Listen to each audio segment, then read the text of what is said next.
भारत और अमेरिका के बीच जो रिश्ते हैं उनमें कड़वाहट लगातार बढ़ती जा रही है।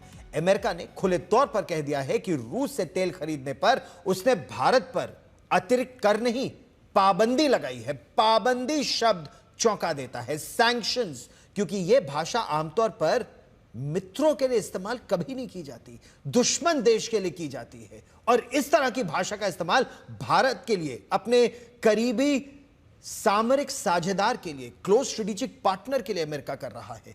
दूसरी तरफ ऐसे वक्त में विदेश मंत्री डॉक्टर एस जयशंकर रूस में है। मॉस्को में भी भारत के समर्थन ने एक कड़ा संदेश पूरी दुनिया को दिया है। रूस और भारत साथ साथ खड़े हैं। देखिए ये रिपोर्ट।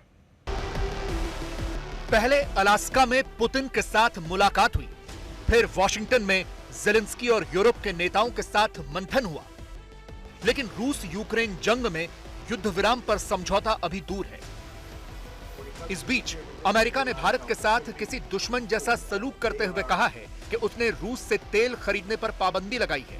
व्हाइट हाउस की प्रवक्ता कैरोलिन लेविट का बयान सुनिए। यानी अमेरिका ने भारत पर टैरिफ नहीं लगाया, पाबंदी लगाई है।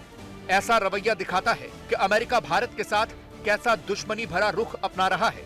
दूसरी तरफ अमेरिकी वित्त मंत्री स्कॉट बेसेंट ने भारत को निशाना बनाते हुए कहा कि भारत रूस से सस्ता तेल खरीदकर उसे मुनाफे के साथ बेच रहा है। उन्होंने इसे भारत का मुनाफाखोरी का खेल बताया और कहा कि भारत ने इस युद्ध से 16 अरब डॉलर का अतिरिक्त फायदा कमाया है।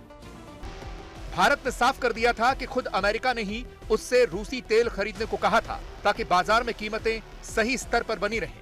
इसके अलावा भारत ने यह भी कह दिया है कि वो अपने हितों के लिए जरूरी फैसले लेगा। दरअसल अमेरिका की यह दलील सिर्फ चीन पर पाबंदी लगाने से बचने के लिए है, जिससे वो खुद मोटा व्यापार करता है। यही नहीं, अलास्का में खुद पुतिन ने कह दिया था कि ट्रंप के आने के बाद रूस अमेरिका व्यापार 20% तक बढ़ गया है। इन सब के बीच विदेश मंत्री एस जयशंकर मॉस्को में हैं, जहां उनकी मुलाकात रूस के विदेश मंत्री से होगी। वहीं दिल्ली में रूस के कार्यवाहक राजदूत रोमन बाबुश्किन ने कहा है कि अगर अमेरिकी बाजारों में भारतीय सामानों की एंट्री में मुश्किल है तो मॉस्को में उनका स्वागत है। शुरुआत करेंगे, मतलब श्री गणेश करेंगे। If the Indian goods are facing difficulties entering the US market, the Russian market is, would welcome Indian imports to the most extent possible. कल ही चीन के विदेश मंत्री ने प्रधानमंत्री मोदी से मुलाकात की है। कल ही जयशंकर रूस पहुंच गए। अगले कुछ महीनों में राष्ट्रपति पुतिन पीएम मोदी के साथ शिखर सम्मेलन के लिए भारत का दौरा करेंगे। वहीं इस महीने के अंत में प्रधानमंत्री मोदी एससीओ की बैठक के लिए चीन जाएंगे, जहां मोदी, पुतिन और जिनपिंग एक साथ मिलेंगे।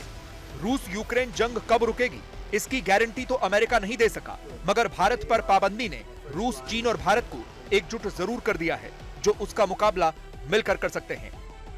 आज तक ब्यूरो।